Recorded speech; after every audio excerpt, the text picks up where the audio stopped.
Is the DJI Air 2S worth buying in 2023? Well, it depends.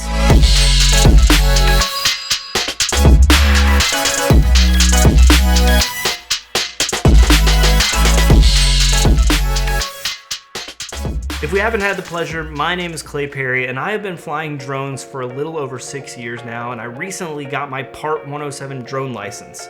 And I can confidently say the Air 2S is one of my favorite drones I've ever flown. But you see, there's two drones competing with it right now. There are basically two schools of thought. On the cheaper end, you have the Mini 3, and on the more expensive end, you have the Mavic 3. So first, let's talk about the camera and image quality.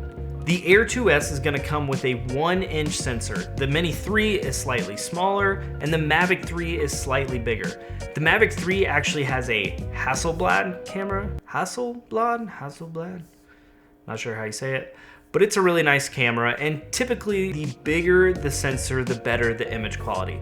But I can guarantee you, to the average eye in a video, you wouldn't really be able to tell the difference between the Mini 3 image quality and the Mavic 3 image quality. Side by side, if you pixel peep, you might be able to tell the difference, but to the average viewer, it's not gonna look any different. Now, the other nice thing about the Mavic 3 with the nicer camera is that it has an aperture range, ranging from 2.8 to, I think, f-stop 11, which is awesome for a drone. That means you're gonna get more functionality out of your lens. Each of these cameras are gonna be able to shoot 10-bit and 4K, but the frames per second is what differs. The Mini 3 can shoot in 4K up to 30 frames per second and 2.7K in 60 frames per second. The Air 2S, you're gonna be able to shoot 5.4K at 30 frames per second, 4K at 60 frames per second, and HD at 120 frames per second. Then you have the Mavic 3, which can shoot in 5.1K at 50 frames per second,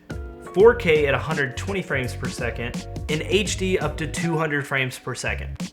I personally haven't found that the frames per second really matter when it comes to drone videography, but if it matters to you, there's the stats. I should say here that the Mavic 3 will shoot Apple ProRes 422, which is awesome when you get into color grading. And while I'm on the topic of color grading, know that the Mini 3, you only have normal mode, so you're not gonna be able to have much control over the image in post, whereas the Air 2S and the Mavic 3 both can shoot in D-Log, which you can color grade later. It's a flat profile. Now, if you're using your drone for photography, know that the Air 2S and the Mavic 3 will shoot 20 megapixels. Whereas the Mini 3 will only shoot 12 megapixels.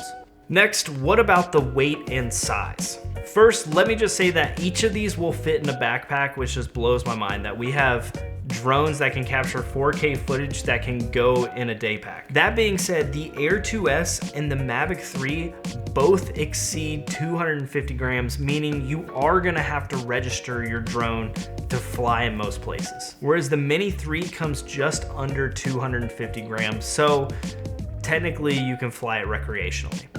How about the flight time for each drone? Now, for anyone that's been flying drones for a while knows this is kind of a joke, because whatever DJI releases as the flight time is not the actual flight time. It's always a lot less, which is kind of disappointing, but now I've just kind of come to assume it. Both the Mini 3 and the Air 2S claim about 30 to 35 minutes of flight time, but in reality, I think you get closer to like 24, 25 minutes on a good day. That's still a lot of time in the air, but it is disappointing to hear you could fly for a half an hour off one battery. Now, the Mavic 3 claims a whopping 46 minutes.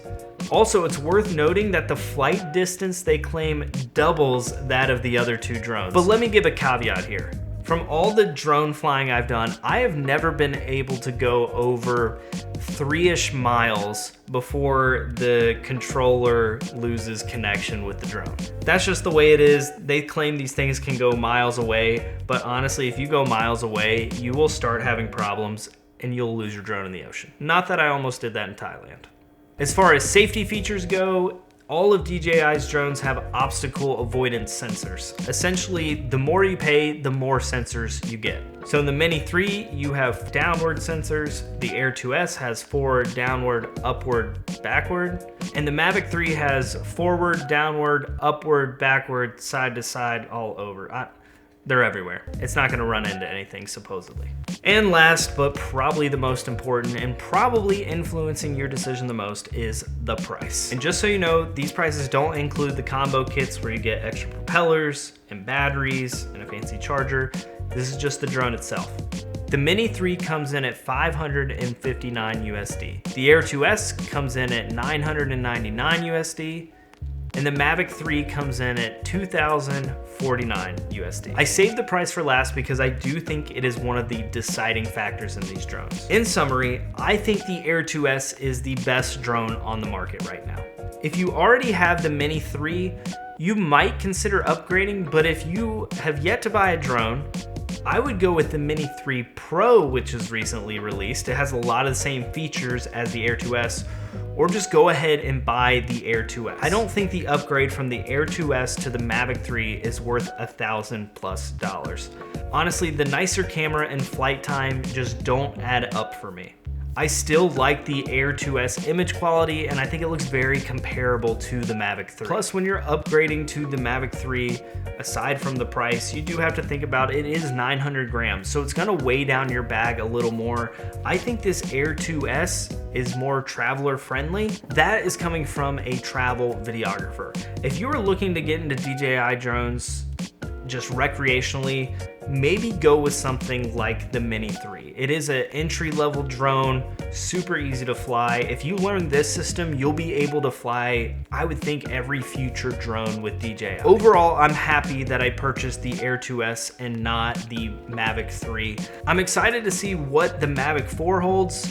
To be honest, if I'm gonna pay double the price, I want double the features, and I just don't feel like the Mavic 3 did that. But anyway, those are my thoughts. Let me know what you think in the comments. By the way, if you've thought about getting your Part 107 drone license, I did make a video on that I'll link here, and I'll also write in the description of this video. You should go check it out. I have a super simple way to get a great grade on the test, to get your license, and you can start flying drones legally and get paid for it. Like, subscribe, comment, click the thing, whatever helps this channel. See you guys in the next one.